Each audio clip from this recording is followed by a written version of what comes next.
예, 안녕하십니까. 아, 오늘은 제 39강이 되겠습니다. 오늘의 주제는 여성들의 그 질 건강과 관련된 내용을 뭐 간추려 간략하게 말씀드릴까 합니다. 저도 동양의학을 평생을 했기 때문에 동양의학적 입장에서 말씀드리겠습니다. 음양오행의 균형이 깨지게 되면 흔히 생기는 질염, 요도염, 방광염에서부터 세균이 자궁, 난관을 타고 올라가 자궁 내막염, 난관염, 난소염에 걸리기 쉽고 난관과 골반 이것과 연결되어 있는 골반염, 복막염까지 번질 수가 있다. 이러한 염증들로 인해서 이러한 염증들은 왜 생기느냐 이걸 먼저 이해하셔야 할 것 같습니다. 동양의학적 논리로 본다면 염증이란 체력이 약한 상태에서 면역력이 약한 상태죠. 그러니까 체력이 약한 상태에서 외부로부터 들어온 차가운 기운,寒냉한 그 영향을 받아 시작된 것이다. 이렇게 먼저 말씀드리겠습니다. 체력이 없어가지고 평소에도 감기에 자주 걸리는 경우 차가운 성질의 한냉한 그 기운이 왜 열 성질의 염증으로 되는가를 먼저 이해해야 할 것 같아요. 네. 먼저 자연의 이치를 한번 말해 본다면 우리가 여름이 길어지면 반드시 또 차가운 겨울이 찾아오죠. 그리고 긴 겨울이 지나면 반드시 또 뜨거운 여름이 찾아오죠. 이렇게 끝없이 순환하는 게 자연의 순리고 이치이죠. 인체도 마찬가지. 인체도 자연의 일부죠. 자연에 동화돼 가지고 이렇게 살아가는 자연의 일부인 것입니다. 따라서 이 몸 안에서도 자연의 이치, 그 순환의 이치하고 똑같이 작동이 되는 것입니다. 죽을 때까지.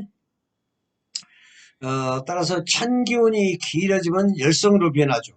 몸 안에 들어왔던 찬 기운이. 그리고 열성의 기운이 또 길어지면 또 찬 기운으로 변하고 계속 그렇게 열과 냉한 기운이 계속 변하는 것입니다. 자기는 이제 그 인식을 못하죠. 그래서 이렇게 차가운 기운이 열성의 그 염증으로 변하는 것입니다. 이렇게 해가지고 정확히 말하면 가짜 열인 것입니다. 진짜 열이 아니고 그 본래는 찬 기운이다. 이렇게 먼저 말씀드리겠습니다. 그리고 생식기관의 모든 기관은 신장에 매여 있습니다. 그러니까 자궁계통, 질, 요도, 방광, 방광은 또 등 척추, 저 위에서부터 아래까지 쫙 척추가 있죠. 인 척추에는 많은 그 디스크가 있죠. 그 방광이 냉으로 인해서 척추가 약해지면 척추 각 디스크의 염증으로 또 변하죠. 그래서 모든 게 그 근본이 시작이 냉이다. 이렇게 이해하시면 되겠습니다. 냉이 또 열성인 염증으로 변하고 이러는 것입니다. 그래서 모든 게 이 생식기관의 모든 기관은 신장에 매여 있다. 그 책임이 신장이다. 이렇게 이해를 하시면 되겠습니다. 특히 질염은 증상이 없는 경우가 대부분이기 때문에 모르고 방치하게 되는 여성들이 많아요. 또한 어린 여아들, 어린애들, 여자 어린애들도 질염이 많습니다. 아이들 경우에는 표현을 못하고 그냥 방치하게 되기 때문에 염증이 깊어지는 경우가 또 대부분이죠. 그래서 그 시작된 그 염증들을 방치할 경우 뭐 자궁암, 자궁경부암, 난소암, 뭐 이렇게 대장암, 뭐 각종 암으로 발전하기도 하죠. 또 이것의 원인으로 해서 불임과 초산 또는 진례 세균과 인과관계가 있다 할 수 있다. 할 수 있는 것이죠. 예. 임신부의 경우 진례 세균으로 인해서 뭐 초산, 유산, 산후 감염 등에 노출되고 태아의 경우 저체중아, 뭐 조산까지 일으킬 수 있어 신경을 많이 써야 하는 것인데 대부분의 그 여성이나 임산부들이 그 중요성을 인지하고 못하고 있어요. 특징적으로는 손발이 차 일단 손발이 차고 아랫배도 냉하고 당연히 질 내부도 차갑기 때문에 윤택하지 못하고 질 내부도 빡빡하니 건조하게 되죠. 요도의 문제이든 자궁의 문제이든 간에 이 모든 것의 그 최종 책임은 신장이다. 이렇게 말씀 드리고 싶습니다.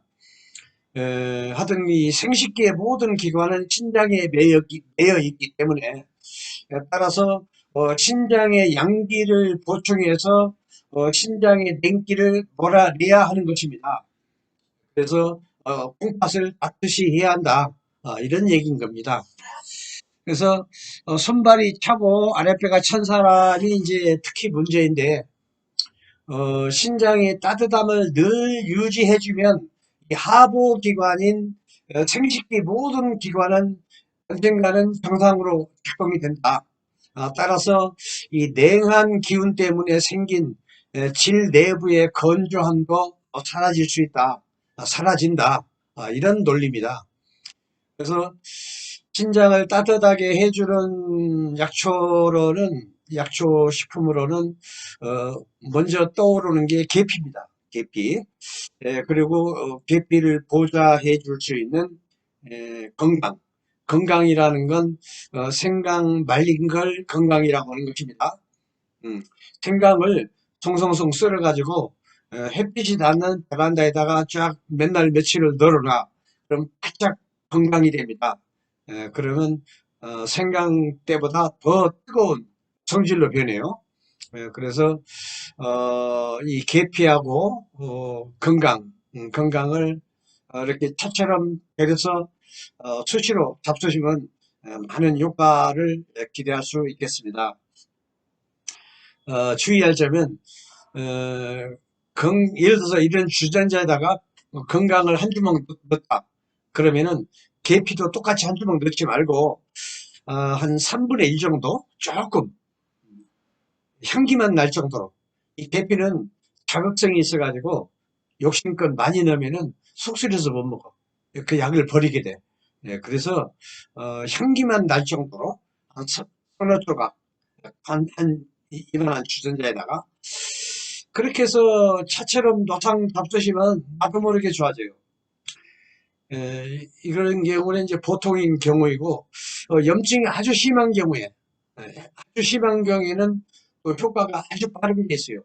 빠른 게 집신나물 또는 용화초 또는 선악초 이름이 많아요. 약초식품은 선악초라고 해도 되고 용화초라고도 해도 되고 여기 저 제기동에 그 약재 시장에 가면 한 뭐 돈만 원이면 살 수 있을 겁니다. 그렇게 이걸 차처럼 데려서 잡숴요. 먼저 염증이 심한 경우입니다. 요 한 가지만으로도 효과 볼 수 있어요. 그래서 차처럼 데려가지고 잡수고 그리고 달인 물로 먹기도 하고 또 아래 그 뒷물로 마무리를 하면은 아주 좋은 효과를 볼 수 있습니다. 이 용화초는 수렴 성질이 강해가지고 이 살균 효과가 아주 빠르고 좋습니다. 대충 한 4일, 5일 정도면 이렇게 효과를 볼 수가 있어요. 이것은 수렴 성질이 강하기 때문에 여자들 그 하혈하는데도 참 좋습니다. 처럼 한 4, 5일만 잡숴도 하혈하는 게 금세 멈춰요.